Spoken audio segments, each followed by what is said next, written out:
O Lula tinha que ter uma medalha dele de imparável, porque não importa quantos erros, quantas gafes, quantos escândalos de corrupção e quantas besteiras ele fala e faz, nada faz ele parar. A Janja já desistiu.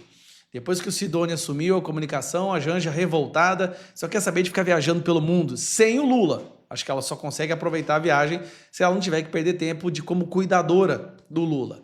E eu fico com pena do Sidônio, que está gastando aí milhões, bilhões do nosso dinheiro para melhorar a imagem do Lula, mas o Lula não para de se afundar ainda mais. Não vou nem falar do escândalo do INSS, que devolveu o Lula lá atrás, no mesmo nível do escândalo do Pix. Coitado do Sidônio, tem dó dele. Mas aí o Lula decide pegar e levar uma delegação para a Rússia para participar lá da Cúpula Internacional dos Ditadores, onde até a imprensa esquerdista chamou de Dia da Infâmia.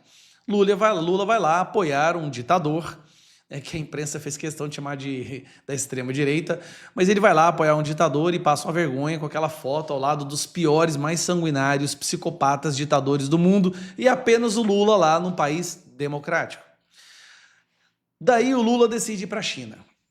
A imprensa fala, graças a Deus, pelo menos agora vai ser uma viagem que poderá trazer algum benefício para o nosso país. Afinal de contas, a China é um dos nossos maiores parceiros de economia, né? de câmbio, de exportação e importação. Daí esse senhor consegue a façanha de falar algo, cara, que eu fico impressionado. Com certeza o Sidônio não viajou com ele nessa delegação. Porque ele vai lá e fala isso aqui, ó.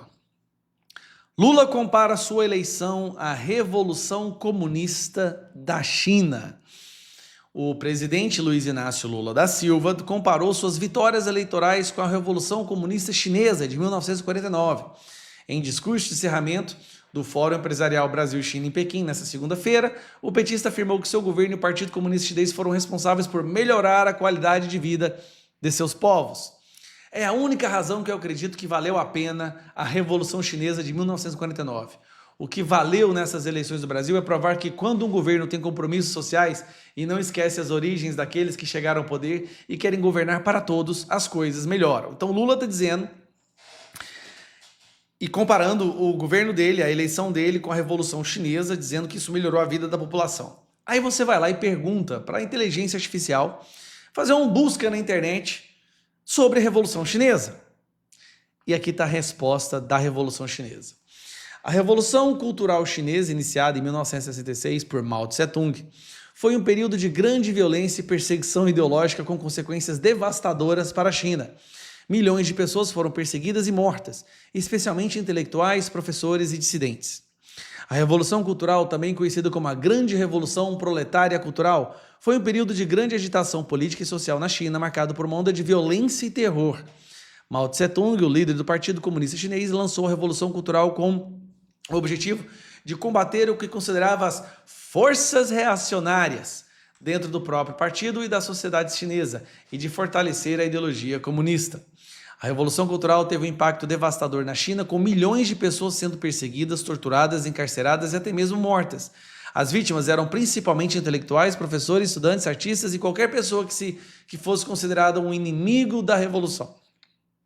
Os guardas vermelhos, jovens fanatizados pela ideologia de Mao, isso aqui seria mais ou menos os Black Blocs ou o PSOL, foram a principal força de repressão durante a Revolução Cultural. Eles eram encorajados a destruir edifícios antigos, queimar livros e objetos de arte e agredir aqueles que eram considerados inimigos da classe. As consequências da Revolução Cultural foram amplas e duradouras. A economia chinesa foi prejudicada e a cultura e a educação foram destruídas e milhões de pessoas perderam a vida ou foram traumatizadas. Sim, nós tivemos aí a grande fome na China que matou 50 milhões de pessoas. A Revolução Cultural foi finalmente interrompida com a morte de Mao em 1976, mas seus efeitos ainda são sentidos na China de hoje. Muitos historiadores consideram a Revolução Cultural como um dos momentos mais trágicos da história da China moderna.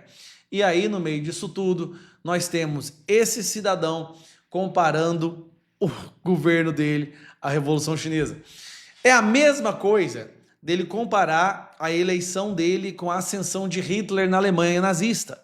O estrago, o mal, o prejuízo, a maldade, a violência, o terror, é a mesma coisa.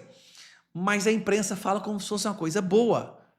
Lula se compara ao seu governo a revolução mais assassina, sanguinária, genocida da história mundial. Ele é imparável. Nada segura esse cara. Esses dias para trás ele estava falando aquela mulherzinha do FMI, dizendo para aquela senhora que pessoas acima de 40 anos não têm mais vergonha, para outra mulher que tem que parar de ter filho. Meu Deus, desse jeito Lula não precisa de oposição. Volto a dizer, Deus escreve certo por linhas tortas. Esse mandato do Lula vai ser uma lição que vai traumatizar o Brasil de tal forma que não vai ter mais esquerda e petista chegando em cargo de poder nunca mais. Bom, a gente não pode dizer nunca mais, porque querendo ou não, o PT imbecilizou uma parcela da população ao longo dos últimos 50 anos, que ainda vai ter gente idiota bastante, passando pano e batendo palma para esse infeliz.